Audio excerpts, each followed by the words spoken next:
Hey there, Brian. How are you doing, sir? I'm well, thanks. How are you? I'm doing good. Good. It's good to see you. Um, we were talking offline a little bit about maybe a little bit about the kerfuffle around the remaking of the Iliad. But you had suggested that maybe this ties also to some bigger philosophical themes. So, what's on your mind? Yeah. Well, I've watched the kerfuffle fly, if kerfuffles do indeed fly. The Furflies. the Like, brouhaha. yeah. Yeah, and everybody seems to have a word about it. And as one might expect, I am I rarely deign to leave my lofty perch of of the philosophical heights to come down to actually want to be involved in such a current event, Okay. but it's just too good. I just can't. But those of our listeners who are familiar with me might predict that I'm not going to come down on any one side of the kerfluffle or the other side, neither the brew nor the haha. Um, but because I wanna do we've talked about the table, the record player and the table and how it looks like back and forth from one side of the table and forth and back from another, and so what I wanna do is I wanna try on both of the different sides through a philosophical hermeneutic, perspective. Each side has what Gadamer would call a horizon. And so I want to explore those horizons, and then we can look at what a fusion of those horizons might be like. And Hmm. so I thought To that would be the transcend and include, maybe. yeah phenomenological approach to analyzing the issue, which so many people are thinking about now. I thought it's really a great opportunity as a teaching moment. Um, Well, and I say transcend and include because I think we're talking maybe about the horizon that the modern worldview represents and the horizon that the postmodern view represents. And that's so one of the ways to merging of show. those might um, give some insight into what an emergent worldview would entail. And I think it also shows the great tool that the hermeneutic process is in moving that project forward. Okay. So that's why I thought it's kinda interesting. And this is maybe a perfect example of how to do it. Okay. So when I talk about hermeneutics, I'm typically talking about this character here who wrote this book, Truth and Method, Hans Georg Gadamer, who was a student of Heidegger and that phenomenological approach. And he's one that brings, our familiar listeners will know that I often like to refer to this idea of a hermeneutic circle. And the hermeneutic circle, just to briefly reprise this, came out of Schleiermacher, who was trying to interpret religious texts. So it's not irrelevant for our current topic. Um, and his idea that we've referred to before is that you pick up a book. You have an idea what the book is about. You read the first page. Some ideas are reinforced, confirmed. Some ideas are altered a little bit or completely contradicted. And that alters your picture of the whole work, holding that piece up to your idea of the whole that you had when you started. So now you read the second page and you hold it up against this now adapted, somewhat modified or altered, updated, if you will, version of your idea of the whole. And so, as that process, that ping pong game going back and forth between the new piece, page 4, page 5, page 6, and that updated version of the whole, those two ideas move reiteratively. That is to say, they have a dialogue between themselves until you've turned the last page. And now you've seen the sum of the pieces, and its idea has each piece has fully updated your picture of what the whole is. So now we take that hermeneutic process and we look at it as philosophical hermeneutics, which means that we start to see that each person, if life, the universe, and everything is the book, and each new experience, and each new book, and each new piece of art, and each new lived experience becomes another piece, another page, if you will, in the book of life. So now our reiterative process is not about just one particular text. The text is everything, and that gives it its ontological or its philosophical dimension. And so each of us, our updated picture is what Gadamer refers to as our horizon. And so it's made up of the distillation of all of our experiences and, importantly, all of the cultural downloads that have been given to us, all of our values, all of these things. Most importantly for Gadamer is the fact that we're not just thrown. Heidegger has this idea of thrownness. We're not just thrown into the world, we're also thrown into a place in history. We are thrown into historicity, if you will. And that and all of those things jumbled together create what he calls our horizon. And so this horizon is sort of like our total amalgamated viewpoint of life, the world, and everything, as we like to refer to. Our cognitive model. Our cognitive model is how we usually say this. Well, so then as we live, it goes without saying that as we live, our cognitive model updates and it Hopefully. changes. It also is plastic and lives as our experience is metabolized. Well, a text or a piece of art also has a horizon. It comes out of a milieu that has a cultural values, it has a historicity, it has all of these underpinnings or foundations that give it a place to speak from, you might say. So it too, each piece has a horizon that it represents.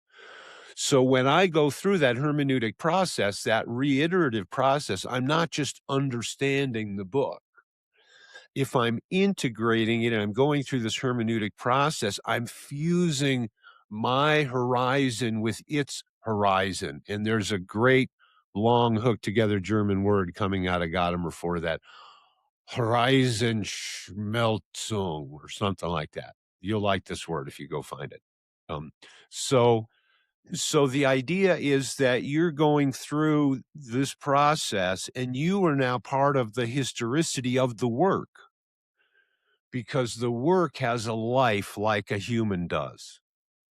The David, once he created it, was seen by the Italians in the world that it was created into, but it's also seen now. And because what we're talking about and Gadamer's role here is he's asking, how do we interpret aesthetic things? We know how to interpret scientific things. We weigh them and we measure them and we, go through this analytical process. But when we're trying to interpret art, we have a or history, we have a very specific kind of problem, this hermeneutical problem of interpretation. So he specifically talks about plays and theater, and he talks about it in a way that's super relevant to our topic, which is the Odyssey or the travels of brave Ulysses. Today's rock and roll reference, Donovan and Tales of Brave Ulysses. So, which is kind of to the point here. Uh, if we go back to this, okay, let's explore first the horizon of the work, the Odyssey. Now, we say that this was by Homer, okay, and it's attributed to having first been written down in a written form around 750 BCE, or BC for the oldsters. So that we're pushing 3,000 years old, this thing that we're talking about. But that doesn't tell the whole story because he didn't just sit down and write this. This all came from stories and myths and verbal cultural inheritance long before Homer.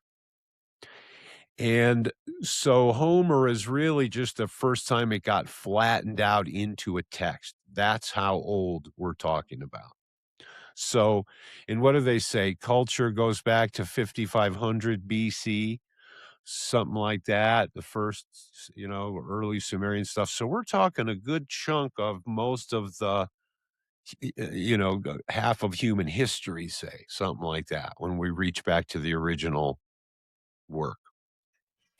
Um, so this is one of the foundational Western cultural foundations, in the sense that it's something that a lot of other things are built upon. Okay, and Sure. I mean, if nothing else, just by being early and widely read or widely experienced. exactly, and by having a by being a foundational tale of a lot of later cultures that flourished quite dramatically. Okay, So maybe another way of putting that is that the values that are implicit in Homer's work and the kind of archetypes and the material that makes up its horizon have been seeded into many subsequent works. and that's what, and I wanna reprise some of those. Look at how often this pops up, right? Yeah. So we don't know where it originally came out of the collective mind, but Homer caught it around 750 BC, and, uh, it gets handed off basically, uh well, I suppose for those folks that aren't entirely familiar, the Odyssey is the second of 2 works by Homer, and the first one is called the Iliad. And the Iliad is the story about the actual war where the Greek states have gone to Troy to try to get back Helen. So to understand the problem of Helen, okay, Helen is not just a super hottie, okay? Helen gets tangled up in a little. This is much more than a kerfluffle, okay? So there's this gathering of the gods, and the gods decide, or for some reason, Discordia, the goddess Discordia, not invited. Why would you not invite Discordia, right? So, but Discordia is not to be so easily dealt with. So Discordia whoops up a golden apple and writes on it Ta Kalisti. Ah, such fateful words.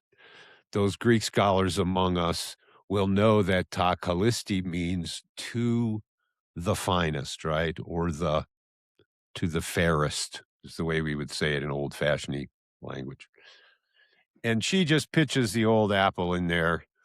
And the question, of course, comes, well, now who gets this apple? Who gets awarded the apple that's the prize for the fairest, right? Is it going to be Aphrodite? Is it going to be Athena? Is it going to be Hera? Right? And so they go to Zeus. Say, okay, Zeus, you got to figure this out. Who does it go to? Now, this was not Zeus's first rodeo. You don't get to be king of the gods because you walk into an easy ambush like that, right? So he, uh, and I can't remember the particular reason, but there's this half god, demigod guy who is, I believe it's one of the sons of Aphrodite, maybe? Anyway, his name is Paris. And so uh, Zeus makes Paris choose. And Paris, fool that he is, there's no way to win this, right? This is a lesson for men. There's no way to win this. Okay. Uh, but he chooses, I believe he chooses Aphrodite because see, each one of them, this is not, he doesn't just get to pick, each one gives him, tries to bribe him, right? So, so Hera says, I'll give you kingship and you'll have swagger out the kazoo if you pick me. And Athena, I believe, says to him, well, I will give you knowledge and wisdom beyond any other human. And Aphrodite, well, we know Aphrodite. Aphrodite says, I will give you the most beautiful woman in the world. Pay attention to what happens here, gentlemen. So Paris, he, of course, goes with Aphrodite, and he, oh, needless to say, mayhem ensues. Discordia, even. And that's how we got to this having this conversation today. It all came down to That was a it. another story of a misplaced apple, right? Okay. So it turns out there's just this little hitch that this woman who is the most beautiful woman in the world happens to be married to this other guy whose name is Menelaus, who happens to be a Greek king. And so anyway, and I don't remember the details. I don't remember whether he swipes her or whether he seduces her away. And there might be some ambiguity within the tale itself. I think certainly Menelaus regarded her as stolen. Absolutely. Absolutely. For the purposes of this tale. Right. And so Paris, off he goes back to his home of Troy. And in with Troy, uh, there's this thing called the Aegean League, and the Aegean League is kind of like a little Greek NATO, where if any one of our kingdoms gets in a fray, we're all going to fight together so that we'll all always win, kind of idea. What could go wrong? Great idea. And Ditto. yeah, exactly. So Odysseus, who is the same guy as Ulysses, right? Ulysses is the later Latinized version of the whole thing. Odysseus, he would much rather just stay home, eat some grapes, chill with the fam. But no, he's got to go. In there, as I recall, he was reluctant to do so. Uh, and so he decides, okay, he's going to go, and he ends up. And now, when we meet Ulysses or Odysseus, he's referred to as Polytropos. And we have both of those roots. Tropos or tropo, like is to change or to turn, technically, right? So polytrophos is many changes or many turnings, which gets translated as clever. I think in this modern translation, she chose the word complicated. I don't know, maybe not the best choice, but, complicated has maybe modern overtones, but anyway, I jump ahead of myself. So so yeah, he gets in the war, he gets tangled up in the war goes on and on and on, and this has some other significations that Bucky Fuller goes into about the real Trojan horse being the Greek ship that enables you to feed an army at a distance without needing horses and fodder and carrying it on horseback. That the real horse were these ships, and so you could because the Trojan army besieged Troy for 10 years. This was not a quick weekend deal, right? This was a major commitment. So you had to feed an army and everything that an army takes for 10 years. Up until that point, if you had a big city state, nobody could afford to do that. So your city state got rich because you could sit at a trade hub, which is what happened to Troy, and actually make mad bank doing that. But as soon as you got to the point where you could support an army at a distance, that supply route issue, now the guys that could rule the sea could conquer cities by besieging them. And that stayed the case all the way up to the British Empire ruling the seas, right? Because now the economic might of your economy could go and do war for you. And, so anyway, that's just a brief aside. So 10 years, they're stuck. They say, "Okay, this is getting to look like a quagmire. We better get out. Let's just get out of here."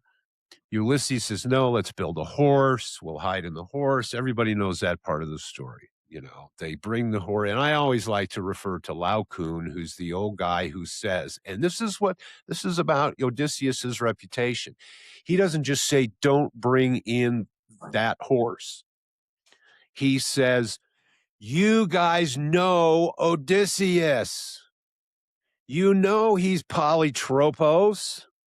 You don't just take a polytropos dude at face value. Come on." But they're like, "No, it's 10 years. They've got worn out. They're tired. He wants to go home." So they yeah, so anyway, Lao Kun was the guy who said that. And he didn't just say it on basic principles. He said it because Odysseus's reputation preceded him. This becomes relevant later on. Okay. So then, of course, is the story when the battle is over is when the Odyssey begins, which is a very interesting thing just in the implications of that. Winning the war is not the end of the story. Winning the war is never the end of the story. In fact, it might be the beginning of a whole nother set of problems. Okay. Footnote. So we tend to think in steady states, right? I've said this before. Humans want a thingify. But winning is not a once we've won, it's forever. It's not like a football game. A war is not like a football game, right? And this will also become relevant later in our meta analysis. So, so he goes home. He goes through all the trials, and that is the Odyssey, named after him, which is that uh, commodious vicus of a recirculation. Okay, to quote James Joyce. Uh, but at the beginning of Finnegan's Wake, right, which is the second book in the story, right? But I'm ahead of myself. So he gets home. His wife is there. His wife is beset by all these suitors, not just because they want her, but because the kingship goes along with that position, right? His son there, Telemachus. They clean house. They get rid of all the suitors, and things get. There's some ambiguity about what happens after that. There is some feeling that maybe it isn't going to be as settled a return, after the days at sea, so to speak, that maybe this kind of thing just continues. But this becomes significant later because other people pick up the tale and they finish it the way they want to. Okay. So we have this thing and the Greeks have this, and the Greeks, this is so significant that Alexander has a copy of this book, the Iliad, the first book, the part about how great war is, not the part about the complications that may come after. Right. And the dude only lived to be 32, so maybe that was the only relevant part. But he had a copy of this book, the Iliad, that was in the original Greek, annotated by his teacher Aristotle, and they called it the casket book because he carried it in a jeweled casket that he got from Darius the Third, that he conquered from Darius the Third, and they say he slept with it under his pillow with his dagger. I love so you know, how many people can get that on the back of their book cover, you know? "This book is so good, I put it in a jeweled casket and I sleep with it under my pillow with my dagger." New York Times bestseller And list. I carry it around while I conquer the world. And use it as my exemplar, and this is where it starts to and this is where we start getting into the real hermeneutic thing, but I wanna continue the story. So this is important for Alexander, uh, but then as history goes on, this story doesn't go away, even though the culture and the sensibilities that gave birth to it transform and transmogrify into the future. But what happens is the book gets picked up by the Latins, okay? Um, and the story gets rewritten. It gets rewritten a couple times. Once, I can't remember the first guy, Antonio Livonius or somebody like that, but that's not the significant one that everybody knows about. The next one is written by Virgil, and it's Virgil is a Roman writer, Latin writer, and it's called the Aeneid. It's not called the Odysseus or the Odyssey, and there's a reason for that, okay? And the reason is historical. So, if you are familiar with the Iliad, you know what you get is a great one-on-one battle between the 2 mega champs, and that is Achilles or Achilleus and the dude who is the champion of the city of Troy, whose name is Hector. And Hector and Achilles, I mean, it's the famous battle, and Homer spares no effort in telling us the details on their shields and how ferociously and both of these guys were involved. They were demigods. These were just not normal dudes, right? So I thought Hector was just a mortal, but just a uniquely badass one.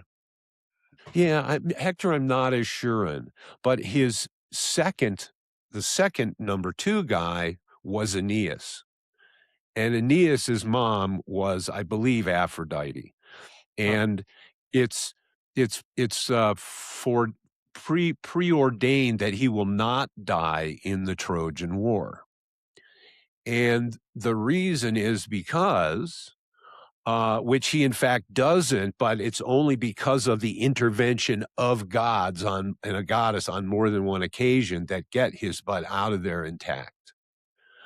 But he ends up 300 years after he leaves Troy, he has 2 very famous relatives, Romulus and Remus, who are, of course, the 2 uh, wild children suckled by wolves, supposedly, who became the founders of the state of Rome.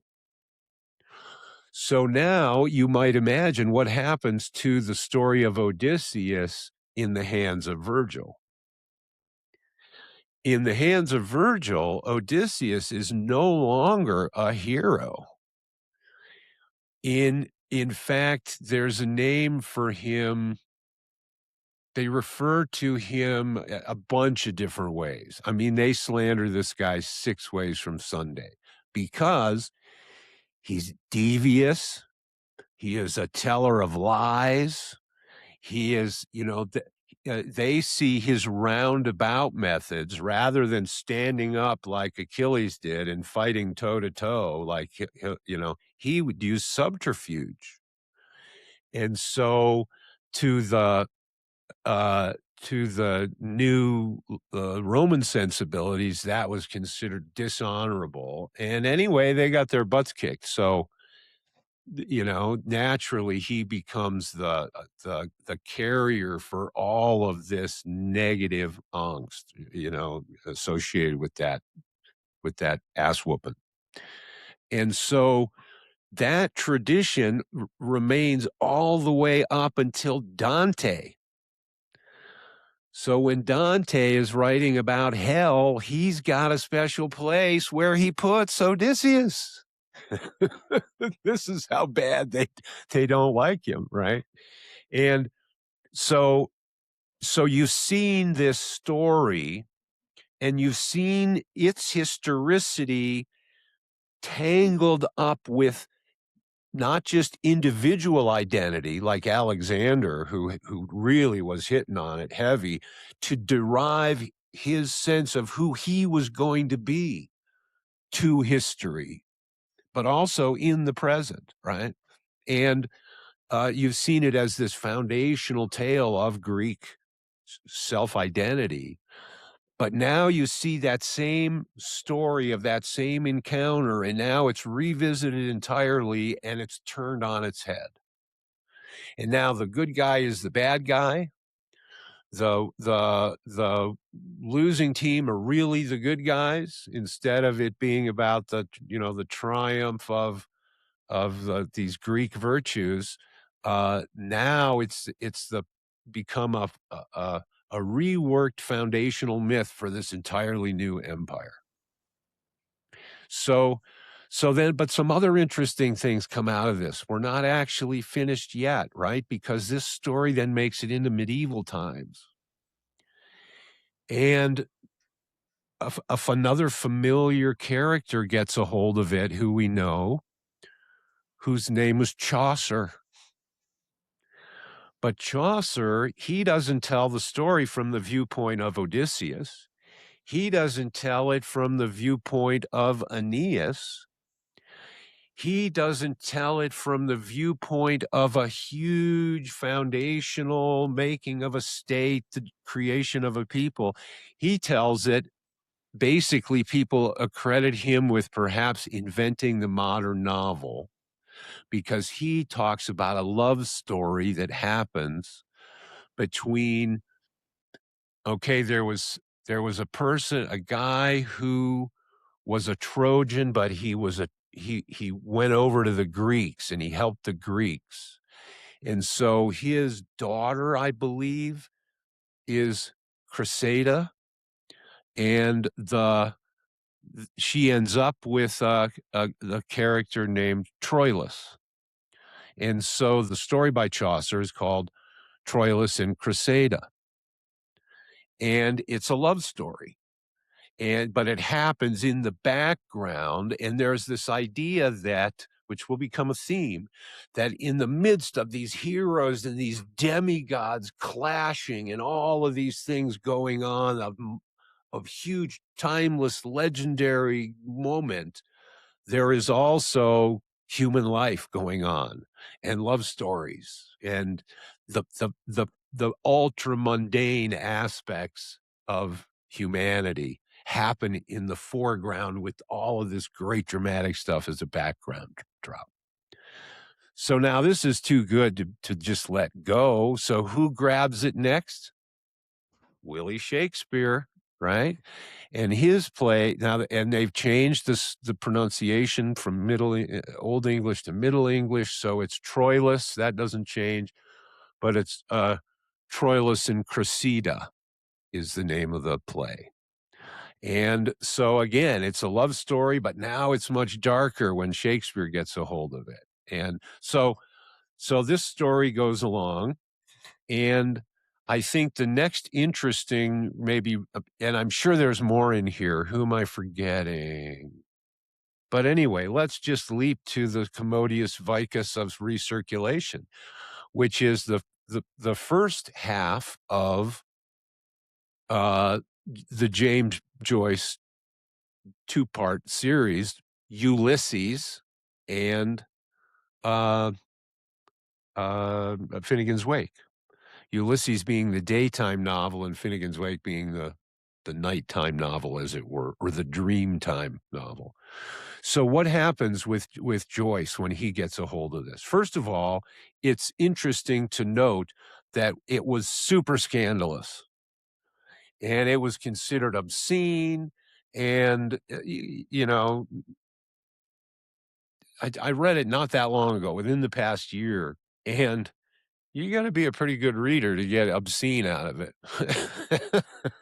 Like, it's pretty and it's it's written so that each chunk is written in a different style, and, which was copied from Chaucer, actually, where in the Canterbury Tales, every tale is written from a different viewpoint, somewhat. So people say that actually James Joyce was hitting off of Chaucer and not just Shakespeare and some of the other antepasados of his tradition. But so what is it? First of all, it talks about its main character is a character named Bloom, who is a Jew living in Dublin, and he sells advertising, and it follows him through a day. He goes out and he buys a kidney and he cooks the kidney for breakfast, and he goes around and he attends a funeral, and he goes through this and the whole day is about him leaving home. He goes and he has a series of adventures on his circuit, and then ultimately he returns home, and his wife is having an affair and the whole, so but it's That reminds me interesting. that the Coen Brothers movie, "Oh Brother, Where Art Thou?" is a retelling That of the was Odyssey as well, yeah. gonna the next place I was gonna Oh, you were go. going there, okay. Sorry. But what's interesting about that, by the time the Coen brothers, the backstory on that is that they never really read the Odyssey. That they were writing this story about the jailbreak and the whole thing and sort of noticed some parallels and only went so far as like a cartoon book version of the Odyssey. But that's okay because that proves my point even better, right? So so you get "Oh Brother, Where Art Thou?" and then you get the 2004 version, and there's a Kirk Douglas version in the '50s before "Brother, Where Art Thou?" There's probably more in there, reworkings of it, I'm sure. Like, in fact, when Joseph Campbell wrote a very famous book that sort of opens up the whole topic of Campbellian analysis of culture, it's a book is called The Hero with a Thousand Faces. And Ulysses, or Odysseus, is not just one of them. He's a fundamental one of them because he represents what we call the hero's journey, which means there's the departure, there's the facing of trials, and then there's ultimately the return, right? So, so, uh, so then we come to today's brouhaha. If we go back to Gadamer, we talk about, when we're talking about interpretation of theatrical works, he points out some very interesting things about it. And it, along with music, the artwork exists in the presentation of it, so that the audience is more active in a way in a play or in a musical performance than they are in maybe with some other art forms. Like maybe with a book, of course, there's the reader and all the interpretive interaction that we spoke about, but there's not the what Gadamer points out to as the a being present. And so, for example, there is this phenomenon that happens in movies and it happens in plays and it can happen in musical presentations where we become lost. We lose ourselves in the artwork. We forget that we are sitting in an audience watching this thing. And there's a Greek word for this. And the Greek word is ekstasis. And we get, of course, the word ecstasy from it. And the idea of ekstasis, you might recognize the stasis, right? The standing on. Well, ekstasis is standing outside. And so Gadamer talks about that we have a necessary distance when we watch this piece of art, this play, for example, and that distance, it creates this possibility of a type of aesthetic seeing that's standing outside of. But ironically, he says, you know, we forget ourselves when we look at a curiosity. That's just a curiosity. But it gets our curiosity, but it doesn't engage us the way that an aesthetic presence than we're being present to, because there's something engaging. And he even points to, in his earlier part of his analysis, you know, we call a theatrical performance a play. And if you remember when you were real young, it's when we were best at it, and you were playing, that the extensive dimension of imagination that was a component of that play. And that when you were playing with another kid, there was a co imagination that went on. Yeah, I remember this with my kids, and I can remember it as a child.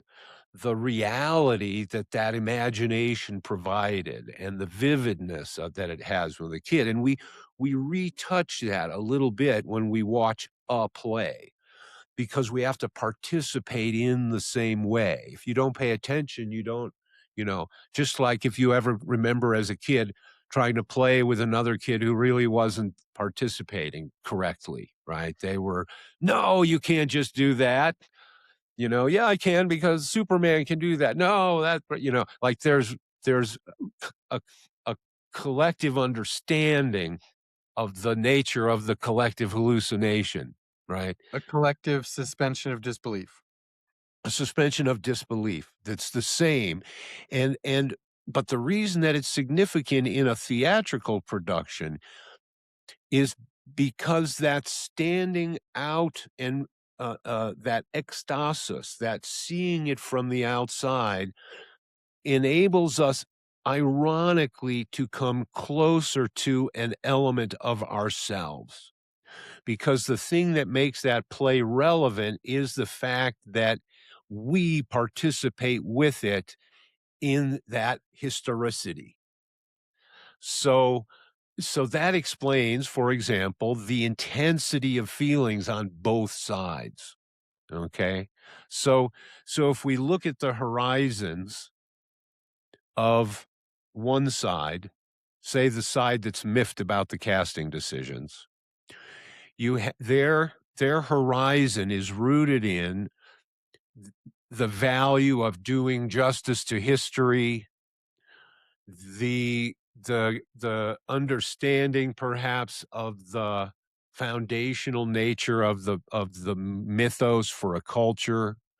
They're sensing, if not understanding philosophically or ontologically, understanding that the interwovenness of identity that goes along with one's relationship in history with these myths. So that when someone suggests that this mythic content or cultural content be revisioned a certain way, it by implication uh, suggests or generates a pressure to re envision oneself in a different way that may not be welcome, right? This is why some revisionism of history is welcomed by some parties and not welcomed by other parties. Uh, the fact that and then you get the other party which says, "Look, this cultural package has been relevant for 3,000 years, but it's been relevant because something about it has been meaningful across those millennia, literal millennia.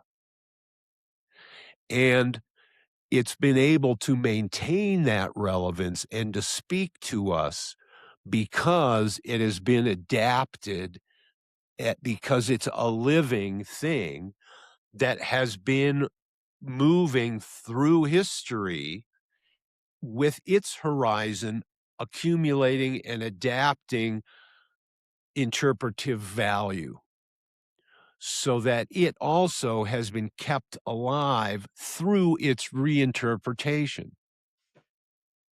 So you get the classic conflict is between Reformation and Counter-Reformation, which is also romantic and classic, which is also modern Conservative and and progressive. ancient, which is also high modern and postmodern.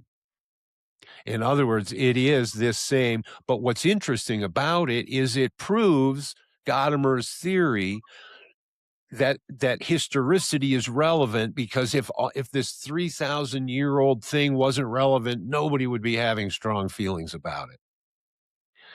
If it wasn't wired into them as a meaning stream, it wouldn't be worth fighting over.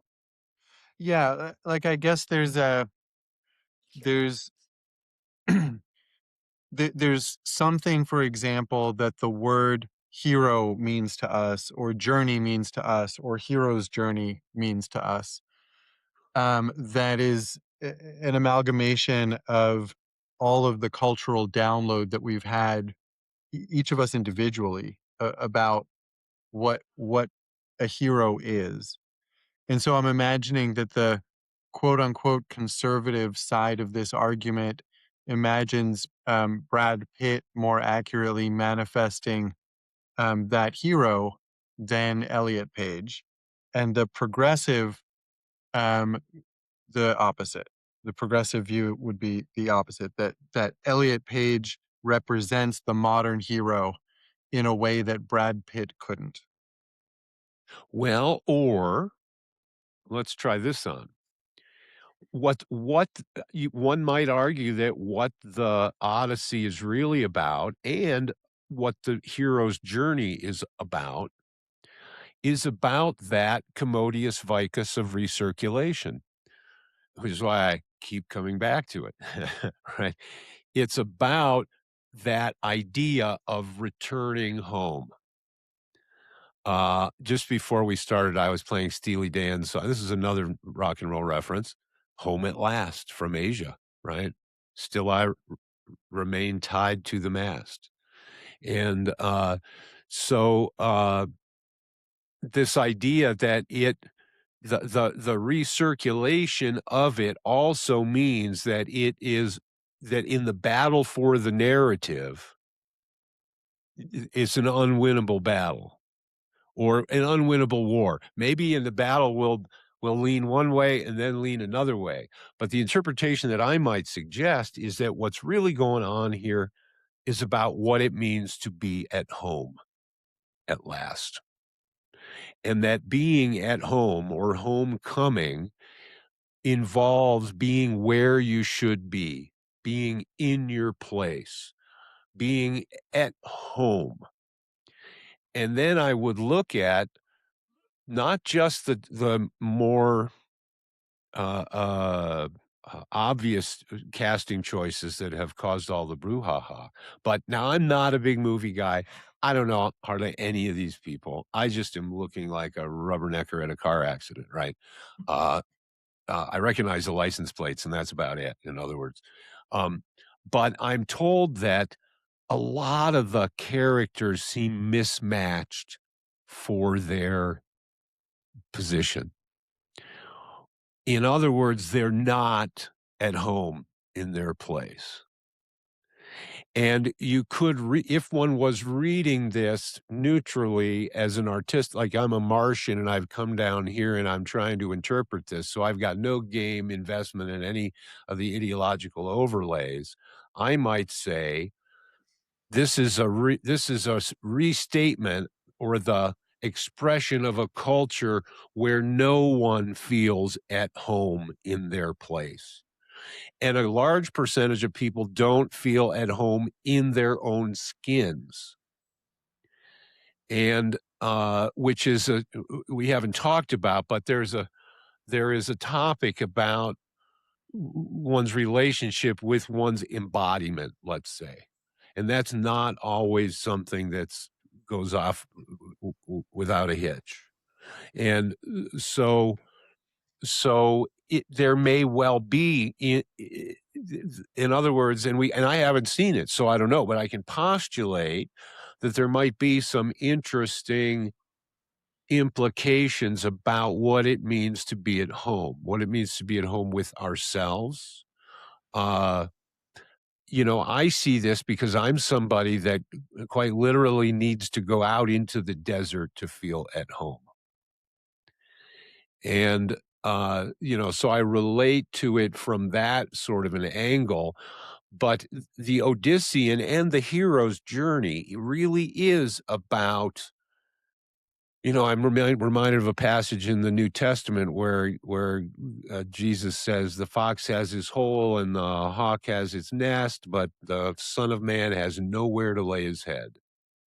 And uh, this idea of home at last also I find to be very fruitful because humans are, and this is another thing I've been thinking about that I hadn't connected to this, but humans are not at home for a very particular and important reason. And that is because we're not finished. That's the argument that I will make.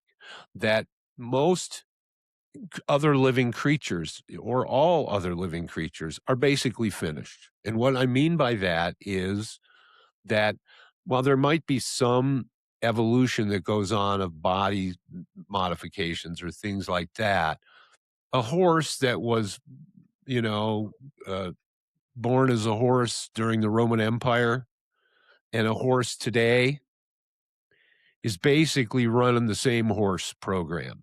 Now, there might be some small variations, but there wouldn't be what we would call an evolution of consciousness. Same thing with dogs. Your dog is wonderful, and he has a certain awareness. He has a certain consciousness, but I don't believe that his consciousness is much aware of much more than his very ancient ancestors who first came around our campfires. He's pretty much like, and they're complete, and that's one of the reasons I think that the Tibetan Dzogchen people say a high level lama dies like a dog in the street because he has attained a certain completeness. Oh, who was it? Was it Joseph Campbell who said that Ulysses was the only example in all of literature of a completed human? Hmm. I can't remember who said that. But anyway, uh, because of all of the roles that Ulysses had to take upon himself to go through his journey from Hmm. warrior to king to father to, all the different capacities through the trials and all these things. But, uh, so I guess the idea is that the story of the Odyssey has gone through an Odyssey of its own. It has reprised the human Odyssey, and as humans, we're not home yet, and we know that because I connect this to the human penchant for novelty that that the human mind constantly wants the new and constantly wants to grasp. And I don't think like people are into doom scrolling. So say, oh, doom scrolling. I'm not sure it's all always doom scrolling. I think, yeah, that you can get into a hypnosis around negativity that can make you only want to see bad things. But I think it's actually just a hungerness for novelty, and that novelty comes out of an instinct that, like I so regularly say, uh, we're hungry for a new disposition. But since we're foggy on the difference between propositions and dispositions, between different ways of being and different content payloads of the same intellectual space, our hunger for a new disposition gets displaced to a hunger for more information and more stimulation of an intellectual type under the guise that somehow we will eat the final nugget of information that will complete us. Whereas in fact, our open-endedness is where our consciousness is leading. That's the unfinished part, and that we have an instinct for that, and, that maybe that translates to all these other ways of being lost in the world. Um, or was another rough that Leon Redbone, is it? Or, he's got a song that I might have referenced before called "Lost in the Woods," and Sounds familiar. he asked the African guy, "How do you say 'lost in the woods'?" Because he wanted it chanting in the background. He said the African guy thought and thought and thought and thought, and he says, "You know, in our language, there's no way to say 'lost in the woods.' We never get lost in the woods, so we don't have a way to say that.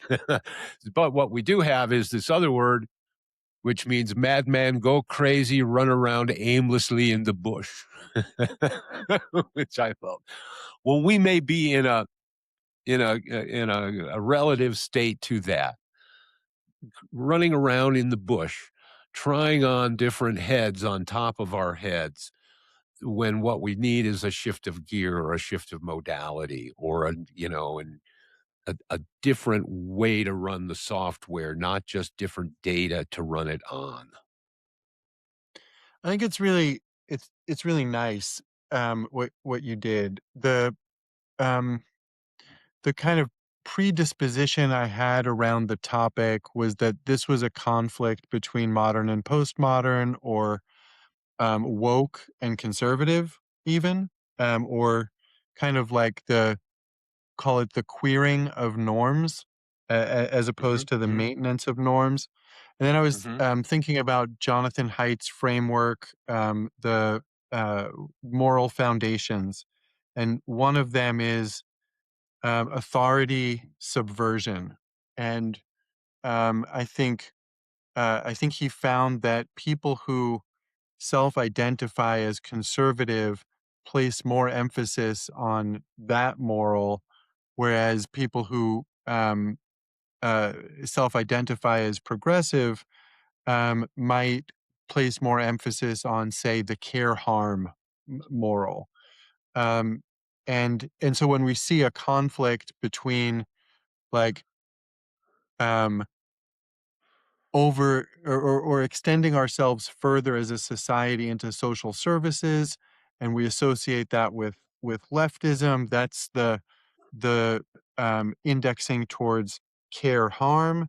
And when we see like let's make sure we hang on to our statues um and our you know, the beliefs that founded this country, or what, you know, those kinds of statements, then we're leaning more towards the loyalty betrayal. right. Yeah, And those are two of six or seven mhm, that he has. So that was like yeah, as sophisticated as my analysis got. But kind of what you did, placing it in time, is really interesting. And you used the term meta-analysis previously, but I didn't really grok how that was gonna show up. And the meta-analysis of not only finding ourselves not at home in our own skins, nor at home in our roles in life, nor at home in our sense of place. Um, and and that being tied to the unfinishedness of humanity, that kind of does a nice, like almost Jungian archetypal, like the myth within the myth, Mhm. um, and how we can see ourselves in it. Um, so yeah, that was a fun ride. Thank you. Yeah. Well, and a way to think about it is the balance between the 2 dangers are ossification and mutilation. And those are the 2 issues that you'll hear, right? It shows up in martial arts traditions. When I was young, there were no jujitsu guys, so we didn't think a lot about how to deal with them. And then during the time of my teaching, all of a sudden there was this new thing. So we had what we call a living tradition. Doesn't mean I'm gonna throw out all this old stuff, but it means that if there's some openings there that I need to close that I inherited from the old thing when I didn't have that problem, I gotta close those. And if there's some new tricks that I can learn, I need to do that. But there's 2 dangers. One danger is I say, "Oh, that's just all that new stuff," and I just go back and I just keep doing my forms, right? And I keep doing what we did back in the 1800s. Or I go, "Oh, none of this old stuff works. Out with it all." And now I'm back in the backyard without much to stand on at all, and I'm just scrapping like everybody else. So there really is this is one of these things where we say you gotta ride your horse on the edge of a sword, because too much one way, you fall off the ossification. You just turn into a bone, right? That's literally what ossification is. You get rigid, you can't change, you can't adapt, you die. Uh, the other one is mutilation. You're so un disconnected from what the root is that when you try to adapt the tree to grow to the new challenge, you mutilate the tree to the point where it can't flourish. And so, yeah, those are the horns of the dilemma, and it's always that threading the sweet spot in between that only a human being can do, and only a human being who's operating at near the top end is gonna do it without falling into the thief on the left or the thief on the right, ossification or mutilation, right? One or the other, but yeah. But so no, Cool. I thought there's a lot of good stuff there to learn about from this, Yeah, and, not for no I did. reason.